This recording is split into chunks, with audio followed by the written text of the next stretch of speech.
क्या आप जानते हैं कि पानी के जहाज लोहे के बने होते हैं और उनका एक भाग हमेशा पानी में डूबा रहता है।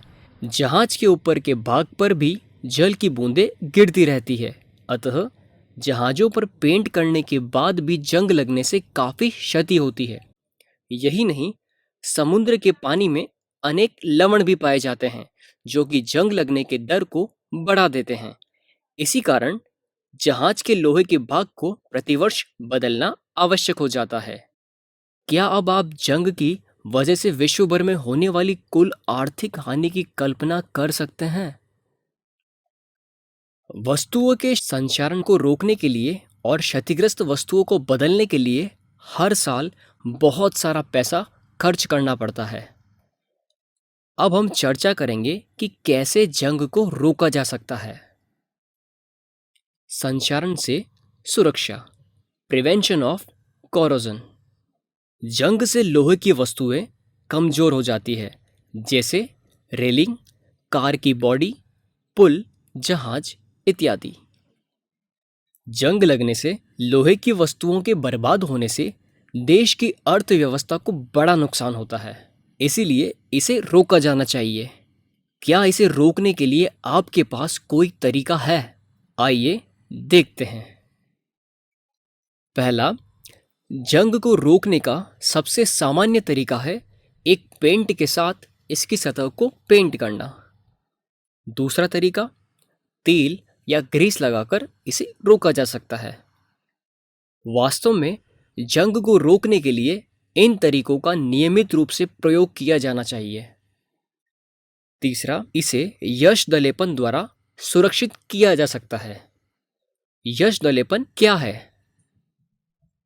लोहे को जंग से सुरक्षित रखने के लिए लोहे पर जस्ते या फिर जिंक की पतली परत चढ़ाने की विधि को यश दलेपन कहते हैं, जिसे अंग्रेजी में हम गैल्वेनाइजेशन कहते हैं।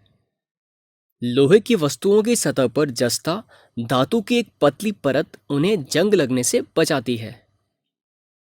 क्या आप जानते हैं, पानी को ले जाने के लिए हम अपने घरों में जिन लोहे की पाइप का इस्तेमाल करते हैं वे जंग लगने से बचाने के लिए यश दलेपित होते हैं।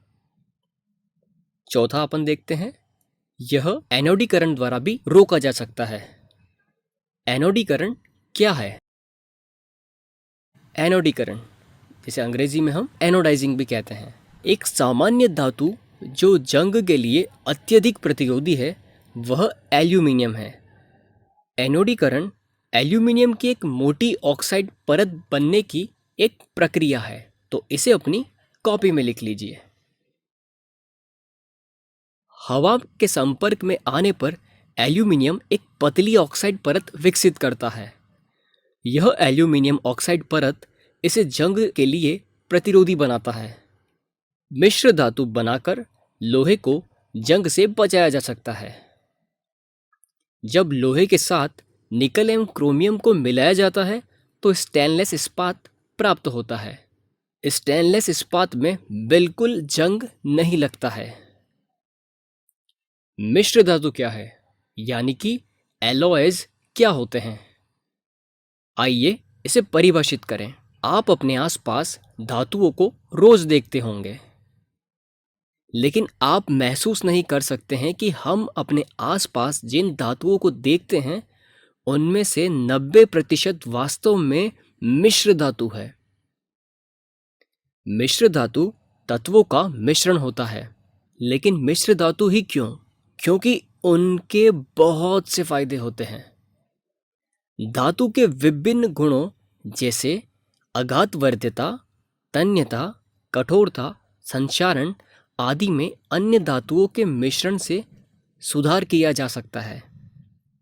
किसी धातु के गुणों में सुधार के लिए मिश्र धातु एक बहुत अच्छी विधि है। उदाहरण के लिए लोहा सबसे अधिक इस्तेमाल किए जाने वाला धातु है, लेकिन इसका शुद्ध अवस्था में कभी उपयोग नहीं किया जाता है।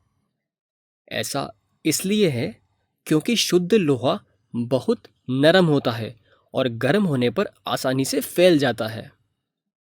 लेकिन यदि लोहे के साथ थोड़ा कार्बन यानी कि लगभग 0.05% मिला दिया जाता है तो यह कठोर तथा प्रबल हो जाता है। और जब लोहा, निकल और क्रोमियम के साथ मिलाया जाता है तो हमें स्टेनलेस इस्पात प्राप्त होता है, जो कठोर होता है और उसमें जंग नहीं लगता है। तो नोट कीजिए, मिलाया गया पदार्थ धातु या अधातु हो सकता है।